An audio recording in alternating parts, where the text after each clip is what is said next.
ना भूले। देख लिया बेटा, बुरा मत मानना, तेरी बहन का घर बसने का सवाल है। आज जैसे फिर से लड़के वाले देखने आ रहे हैं तो तू आज चाहे कुछ भी हो अपने कमरे से मत निकलना बेटा। क्यों माँ, जब भी दीदी को देखने कोई आता है तो तुम मुझे क्यों कमरे में बंद कर देती हो?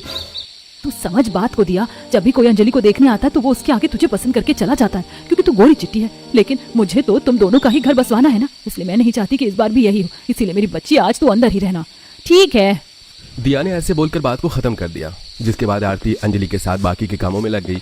अंजलि और दिया दोनों बहनें थीं, लेकिन दोनों के रंग रूप में बहुत ही ज्यादा अंतर था। जहां अंजलि काली थी तो वहीं दिया गोरी चिट्टी और सुंदर थी। आज अंजलि को देखने वाले लड़के आने वाले थे और कुछ ही देर बाद वो लोग आ भी गए। आइए जी आइए। अरे आइए आइए आइए जी, यहाँ बैठिए, आइए। आरती और मुकेश ने लड़के वालों को बिठा लिया। वहीं उनकी आवाजें सुनकर दिया अपने कमरे में चिढ़ रही थी। आगे वो लोग? हाँ, माँ को भी पता नहीं क्या दिक्कत है। अरे अगर घर टूटता है दीदी का तो टूटने दो, जो भी हो। मैं इस तरह से कमरे में बंद नहीं रहूंगी। अगर लड़के वाले दीदी को ठुकरा कर जाते हैं तो उन्हें जाने दो, मैं तो बाहर जाऊंगी। हाँ वैसे बहन लड़की तो अच्छी है, बस जरा रंग सांवला। नमस्ते आंटी जी। नमस्ते। अरे आरती जी ये कौन है? जी ये मेरी बेटी है। अरे नहीं दिया, क्यों कमरे से निकल आई? माँ आपने बोला था कि मैं कमरे में रहूं, लेकिन मुझे प्यास लग रही थी तो मुझे आना पड़ा। मुझे थोड़ा पानी दे दो, फिर मैं चली जाऊंगी। आरती ने दिया को पानी दे दिया, जिसके बाद वो वापस से अपने कमरे में चली गई। लेकिन उसकी इस हरकत की वजह से अंजलि का रिश्ता फिर से खतरे में पड़ गया। आरती जी, तुमने अपनी इस बेटी के बारे में तो कभी नहीं बताया। कितनी सुंदर है ये, इसकी शादी करने का कब ख्याल है? जी वो मेरी बेटी दिया अभी छोटी है तो अभी मैं उसकी शादी नहीं करूंगी, पहले अंजलि की ही करूंगी। ठीक है, तो जब आप अपनी छोटी बेटी की शादी करो हमें बता देना। अभी फिर मुझे भी शादी नहीं करनी है। चलो माँ। अरे सुनिए तो सही। अरे चले गए। आज भी दिया की वजह से अंजलि का घर बसता बसता टूट गया, जिससे कि अंजलि का दिल भी टूट गया। जब वो लोग चले गए तब आरती ने दिया से बात की। दिया, तुझे मना किया था ना कि कमरे से मत निकलना, फिर क्यों निकली? माँ मुझे प्यास लगी थी। माँ आप दिया को मत डांटिए। अब जब मैं ही सुंदर नहीं हूँ तो इसमें इसकी क्या गलती है? जो मेरे नसीब में होगा वो मुझे मिल जाएगा। आप घर में कलेश मत कीजिए। अंजलि ने ऐसे ही बोलकर बात को खत्म कर दिया। ऐसे कुछ दिन और बीते और आज फिर से अंजलि और दिया को लड़के वाले देखने आए। बेटा जाओ, दोनों बहनें अपने रिश्ते वालों के लिए चाय नाश्ता ले आओ। नहीं माँ मैं नहीं लाऊंगी। कोई नहीं माँ, मैं ले आती हूँ। अंजलि ऐसे बोलकर चाय बनाने को चली गई, जबकि दिया बेशर्मों की तरह वहां पर बैठी रही। कुछ ही देर में अंजलि सभी के लिए चाय और नाश्ता बनाकर ले आई।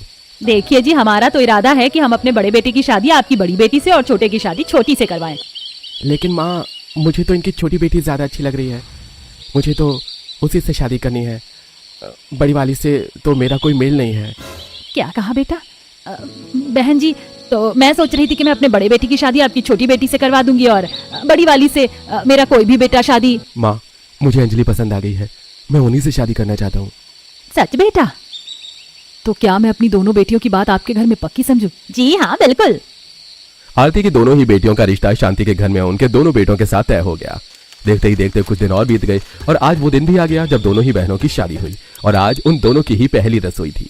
वाह, मेरी दोनों ही बहुएं कितनी सुंदर लग रही हैं। बहुओं तुम दोनों तो बहनें भी हो तो तुम्हें शायद साथ में अपनी पहली रसोई बनाने में दिक्कत नहीं होगी। जाओ तुम दोनों मिलकर हलवा पूरी और साथ में सब्जी बना लो। नहीं माँ जी, मैं ये सब नहीं बनाऊंगी। मैंने ना कभी ये सब बनाया है और ना ही अब बनाऊंगी, मुझे माफ करना। माँ जी कोई बात नहीं, अगर दिया कुछ नहीं बनाना चाहती है तो उसे मत बनाने तो मैं बना लूंगी। और वैसे भी हम दोनों तो बहनें ही हैं, तो फिर खाना दिया बनाए या मैं, क्या फर्क पड़ता है? ठीक है, अब जब तुम ठान ही चुकी हो तो फिर मैं क्या कहूँ। शांति ने अंजलि को खाना बनाने की इजाजत दे दी, जिसके बाद अंजलि ने ही पहली रसोई बनाई। कुछ देर बाद ही सभी खाना खाने आ गए, जिसमें अंजलि तो सभी को खिलवाने के लिए खड़ी रही, लेकिन दिया बेशर्मों की तरह टेबल पर बैठ गई। दिया तुम भी अपनी बहन के साथ खड़ी हो जाओ। क्यों? मुझे भूख लगी है, मैं तो अभी ही खाऊंगी। दिया ने ऐसे बोलकर बात को खत्म कर दिया। कुछ देर बाद सभी ने खाना शुरू कर दिया, जिसमें राघव ने पूछा, सब कुछ बड़ा ही स्वादिष्ट लग रहा है। माँ कौन सी चीज किसने बनाई है? सब कुछ अंजलि ने बनाया है।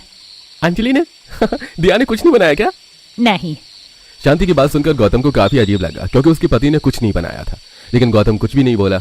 ऐसे ही अब शादी हुए लगभग 1 महीना बीत चुका था और दिया, हर बात का जवाब देना अच्छा नहीं होता है। तुझसे मैंने कितनी बार बोला है कि इस चादर को उठाकर दूसरी बिछा दे, लेकिन तेरे बात ही समझ में नहीं आ रही है। ऊपर से तू मुझसे मुंह जोड़ी भी कर रही है। वरना तो क्या आपकी ये बातें सुनती रहूं? मैं उनमें से नहीं हूँ जो चुप रह जाए। जो आपकी ये बातें सुने उसे सुनाना, मुझे नहीं। दिया इस तरह जबान चलाना अच्छा नहीं है। हाँ, अपनी दीदी को तो देखो, वो तुमसे कितनी अलग है।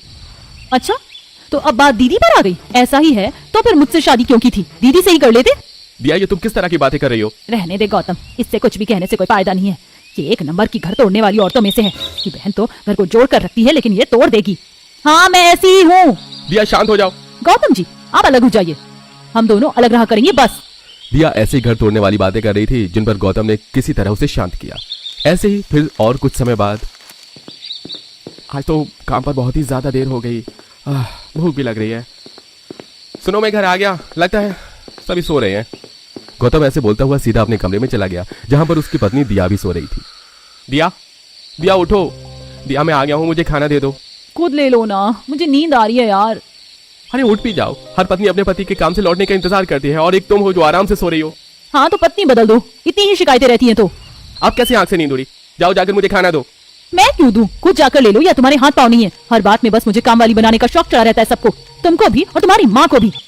ये तुम मुझसे किस तरह से बात कर रही हो? दिया, दिया ने अपने पति तक को खाना नहीं दिया, जिसकी वजह से गौतम को काफी गुस्सा आया और वो सिर पकड़कर बाहर सोफे पर आकर बैठ गया कि तभी। ये लीजिए जेठ जी, खाना। अरे अंजलि, तुम क्यों मुझे खाना दे रही हो? क्योंकि आपको भूख लगी है। आप दोनों की बहस से मेरी आंख खुल गई। जेठ जी, आप दिया की बात का बुरा मत मानना, वो बस जरा मूडी सी है और अपनी अपनी करती है। आप खाना खा लो, तब तक मैं उसे समझा कर आती हूँ। अंजलि ऐसे बोलकर दिया के कमरे के पास चली गई, और जैसे ही उसने दरवाजा खोला तभी उसके मुंह पर तकिया आकर लगा।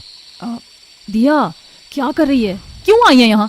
देख, इस तरह से बर्ताव मत किया कर, ऐसे परिवार में दरार पड़ती है, और जब दरार गहरी हो जाए तो वो टूट भी जाता है। इसीलिए मुझे कुछ नहीं सुनना, पड़ती है तो पड़ जाए, टूटा है तो टूट जाए, आई डोंट केयर। अब तुम जाओ, अरे जाओ भी। दिया ने ऐसे ही अंजलि को अपने पास से भगा दिया। रोजाना अब घर में ऐसे ही कलेश होता था। दिया कोई काम वक्त से नहीं करती थी, जिसकी वजह से गौतम भी उससे परेशान था। ऐसे सिलसिला जारी था कि एक दिन, देख गौतम बेटा, मुझे लगता है कि अगर घर की शांति बनाए रखनी है तो फिर मुझे ये करना पड़ेगा। तू अपने और दिया के लिए कोई दूसरा घर देख ले, क्योंकि मुझे नहीं लगता कि अब हम लोग साथ रह पाएंगे। ठीक है माँ, मैं भी ये नहीं चाहता कि पूरा ही परिवार टूटे, इसलिए मेरा ही शायद इस कड़ी से अलग हो जाना सही रहेगा। दिया ने एक दिन अपने पति का घर टुटवा ही दिया। गौतम ने अपना घर छोड़ दिया और वो दिया के साथ दूसरी जगह आकर रहने लगा। लगभग 1 महीने के बाद दोनों भाई एक पार्क में मिले। मैंने कभी नहीं चाहा था कि मैं अपने परिवार से अलग रहूंगा। आपकी ही गलती है भैया, आप ही रूप पर मर गए, लेकिन मैंने आदत देखी जिससे आपको घर तोड़ने वाली मिली और मुझे घर तोड़ने वाली। इसीलिए तो कहते हैं, डोंट जज a book by its cover. Raghav की बात पर गौतम उसे पछताता सा देखता रह गया, लेकिन अब पछतावे से क्या ही होने वाला था। गौतम अब अलग जिंदगी बिताता था और राघव परिवार के साथ। अरे ये क्या सिमरन, तुम दहेज में 4 एसी ही लेकर आ गई? भला गांव में एसी की क्या जरूरत है? दीदी, आप शुरू से ही गांव में रह रही हैं, पर मैं आपकी तरह गवार नहीं, शुरू से शहर में रहती आई हूँ और मुझे 4 एसी में सोने की आदत है। इसीलिए मैं अपने साथ दहेज में 4 एसी ही लेकर आई हूँ, क्योंकि दिवाकर ने मुझे पहले ही बता दिया था कि आप लोगों के पास एसी नहीं है। कोई बात नहीं बहू, हम समझ सकते हैं। मैं अभी दिवाकर को बोल देती हूँ एसी वाले से बात कर ले। इतना बोलकर आशा वहां से चली जाती और दिवाकर एसी वाले से बात कर लेता है। अगले ही दिन एसी वाला आकर सिमरन के कमरे में चारों एसी लगाकर चला जाता है। ऐसे कुछ दिन बीत जाते हैं और जहां सिमरन अपने कमरे में एसी की ठंडी हवा खा रही होती है, तो वहीं सुमन भी मौका मिलते ही खेत चली जाया करती। ऐसे ही एक दिन, माँ जी सिमरन, देखिए ना, आज का मौसम कितना अच्छा हो रहा है। मैं पापा जी को सब्जी के खेतों में खाना देने के लिए जा रही थी। मैं तो कहती हूँ कि आज आप दोनों भी मेरे साथ चलिए, घंटे 2 घंटे वहीं बिता कर आएंगे। मुझे कोई शौक नहीं है इस गर्मी में बाहर जाने का। आप जाओ, मैं अपने कमरे में ही सो लूंगी। कोई बात नहीं बड़ी बहू, मैं चलती हूँ तेरे साथ। गवारपन की भी हद होती है। इन लोगों को एसी से ज्यादा बाहर की हवा पसंद है, वो भी इतनी गर्मी में। जहां मन ही मन सिमरन मुंह बना रही होती है, तो वहीं सुमन अपनी सास के साथ अपने ससुर के लिए खाना लेकर खेत में जाती है, जहां विनोद सब्जियों के खेत में पानी दे रहा होता है। सुनिए जी, कुछ हरी सब्जी तोड़ लेना और अब जाकर पहले खाना खा लीजिए। हाँ हाँ भाग्यवान, बस अभी आता हूँ। इस तरह सुमन अपनी सास और ससुर के साथ वहीं पर बैठकर खाना खाती है और कुछ देर बाद आशा अपने पति और बहू के साथ कुछ सब्जियां खेत से तोड़कर घर ले जाती है।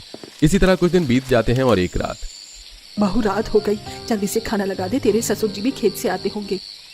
भाभी मेरा खाना कमरे में ही लगा देना, मैं तो एसी की हवा में बैठकर ही खाऊंगा। इतना बोलकर दिवाकर अपने कमरे में चला जाता है और सिमरन के साथ एसी में खाना खाता है। और कुछ देर बाद एक बार फिर सुमन सबसे बोलती है, ये लो देवरानी जी, फिर से लाइट चली गई। अब क्या फायदा कमरे में खाना खाने का। देवर जी को बोलो कि वो हम सबके साथ ऊपर छत पर चले, ठंडी हवा में बैठकर खाना खाएंगे। और मैं तो आज छत पर ही सोऊंगी। आप भी कभी छत पर सोकर देखो, बहुत अच्छा लगता है। दीदी, मैंने घर में एसी इसलिए नहीं लगवाई ताकि मैं गवारों की तरह छत पर सो। आपको पसंद है, आप सो जाओ। इतना बोलकर सिमरन खाना लेकर बाहर जाती है, पर सुमन अपनी देवरानी की बातों को दिल पर नहीं लेती और सभी लोग मोमबत्ती जलाकर छत पर खाना खाते हैं। घर में लाइट नहीं है, पर देखा हमारा कमरा अब भी ठंडा है। पर इन लोगों को क्या, इन गवारों को तो आदत है खुले आसमान के नीचे सोने और खाने की। क्या सिमरन, तुम भी ना, अब उन्हें पसंद है खुले में सोना, छोड़ो ना उन्हें। दिवाकर की बातें सुन सिमरन मुंह बना लेती है। अब इसी तरह कुछ दिन बीत जाते हैं और एक शाम फिर से लाइट चली जाती है। हे भगवान, इस लाइट का तो कुछ समझ में ही नहीं आता, कभी आती है कभी जाती है। इतनी गर्मी लग रही है घर में, कब वक्त कहीं की इस लाइट को भी अभी जाना था। लाइट चली गई तो क्या हुआ पापा जी? घर के पीछे आपने जो सब्जियों की खेती कर रखी है वहाँ पर 2-3 खाट लगे हुए हैं। मैं तो कहती हूँ जब तक लाइट नहीं आ रही वहीं चलते हैं, वहीं सो भी लेंगे हम। बहू बिल्कुल सही कह रही है, मैं तो बहू के साथ चली जी। सिमरन तुम चलना चाहती हो तो तुम भी चलो, तुम्हें भी अच्छा लगेगा। No thanks. क्योंकि सुमन को बाहर छत पर और खेत में सोने की आदत होती है, इसलिए जब भी लाइट जाती तो सुमन अपने पूरे घर वालों को अपने साथ खेत में ले जाती। अब पूरा परिवार खेत में खाट लगाकर आराम से खेत में सोते हैं। तो वहीं गर्मी से परेशान सिमरन अपने पति से कहती है, कितनी गर्मी लग रही है यहाँ, कभी लाइट रहती भी है यहाँ या नहीं? सिमरन तभी तो भाभी तुम्हें कह रही थी कि खेत चलो, और अब तो मुझे भी गर्मी बर्दाश्त नहीं हो रही। मैं भी खेत जा रहा हूँ सोने, वहाँ तुम्हारा मन हो तो आ जाना। तुम्हें जाना है तो तुम जाओ, मुझे कोई शौक नहीं है तुम्हारी उस गवार भाभी की बात मानने का। अब दिवाकर भी सोने के लिए खेत चला जाता है, पर सिमरन अपने कमरे से बाहर नहीं निकलती। समय यूं ही बीतता है और एक दिन, हे भगवान, इस इसी को क्या हो गया? घर में तो कोई है भी नहीं, पापा जी भी खेत गए हैं, अब किससे बोलूं? क्या हुआ देवरानी जी, तुम इतनी परेशान नजर क्यों आ रही हो? आपको बताने का भी क्या फायदा, आपको तो खुले में सोने की आदत है, ऊपर से मेरे एसी भी खराब हो गए हैं। इसीलिए कहते हैं देवरानी जी, सिर्फ एसी की हवा खानी सेहत के लिए सही नहीं। अगर आप मेरी तरह खुले में सोने की आदत डाली थी तो आज एसी के खराब होने पर आपको इतनी दिक्कत ना होती। और वैसे भी अब तो रात होने वाली है, अगर एसी वाले को मैं बुला भी लूँ तो वो कल सुबह से पहले नहीं आने वाला। पर कोई बात नहीं, आपकी गवार जेठानी आपके लिए इतना कर सकती है। मैं अभी एसी वाले को फोन करती हूँ और उससे कहती हूँ कि जितनी जल्दी हो सके वो कल आकर सबसे पहले आपकी एसी ठीक कर दे। भले ही सिमरन सुमन को गवार कहती, पर ऐसे समय में भी सुमन अपनी देवरानी का ही साथ देती है। अब अगली सुबह एसी वाला एसी ठीक करके चला जाता है, पर एसी के पानी का पाइप कमरे के बाहर कर देता है, जिस वजह से एसी का सारा पानी कमरे के बाहर बाल्टी में स्टोर करना पड़ता है। सिमरन मैं खेत जा रही हूँ, शायद रात को घर भी ना आऊँ। अगर तुम्हें खेत में सोना हो या तुम एसी की वजह से परेशान हो तो घर के पीछे ही खेत है, 10 किलोमीटर की दूरी पर, आ जाना। इतना बोलकर सुमन खेत चली जाती है, जहाँ वो अपने ससुर के साथ सब्जियों की खेती करने में उनकी मदद करवाती है। ये क्या बहू, तू अपने साथ तकिया और चादर लेकर आई है? आज रात भी यहीं सोने का इरादा है क्या? हाँ काकी, आप तो जानती हैं कि मुझे खेत में सोना कितना पसंद है। यहाँ ठंडी ठंडी हवा लगती है और इसी बहाने में थोड़ा खेत की देखभाल भी कर लेती हूँ। तुम्हारी देवरानी नहीं आई? उसे एसी की आदत है काकी। इस तरह सुमन अपने ससुर का हाथ बंटवाती है और खेत में सब्जियों में कुछ केमिकल्स डालती है। देखते ही देखते रात हो जाती है और क्योंकि सुमन खेत में अकेली सो रही होती है, इसलिए आशा भी उसके पास आ जाती है और दोनों सास बहू खेत में खाट पर आराम से सोने लगती है। तो वहीं रात के अंधेरे में जब पानी पीने के लिए सिमरन उठती है तो एसी का पानी फर्श पर गिरे होने की वजह से उसका पैर फिसल जाता है और उसे काफी चोट लग जाती है। हे राम, मेरी तो कमर ही टूट गई। अरे क्या हो गया, तुम गिर कैसे गई? दिखाई नहीं दे रहा, एसी का पाइप कमरे के बाहर लगा है और सारा पानी इस बाल्टी में भरना पड़ता है। कब बाल्टी भर जाती है पता ही नहीं चलता। फर्श पर पानी गिरे होने की वजह से मेरा पैर फिसल गया।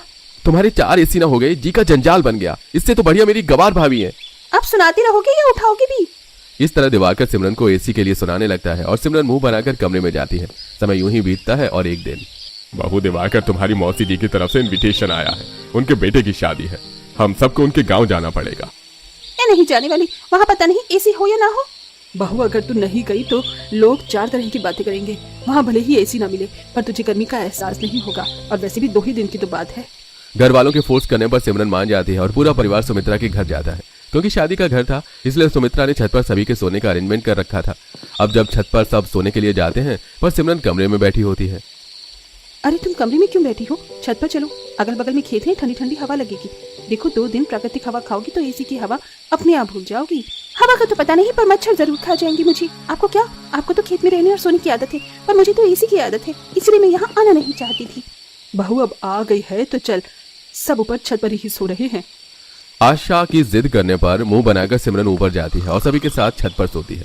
क्योंकि आसपास में खेत थे इसलिए ठंडी ठंडी हवा लग रही थी। कुछ देर बाद सिमरन को इतनी ठंड लगती है कि वो चादर ओढ़ लेती है और अगली सुबह इतना बोलकर सिमरन वहां से उठकर चली जाती है। कुछ देर बाद कुछ रस्में पूरी करने के लिए सभी औरतें दूल्हे के साथ खेत जाती हैं और जब सभी रस्में कर रहे होते हैं तो उसी वक्त सिमरन एक पेड़ के पास जाकर बैठ जाती है जहाँ उसे काफी ठंडी हवा लगती है।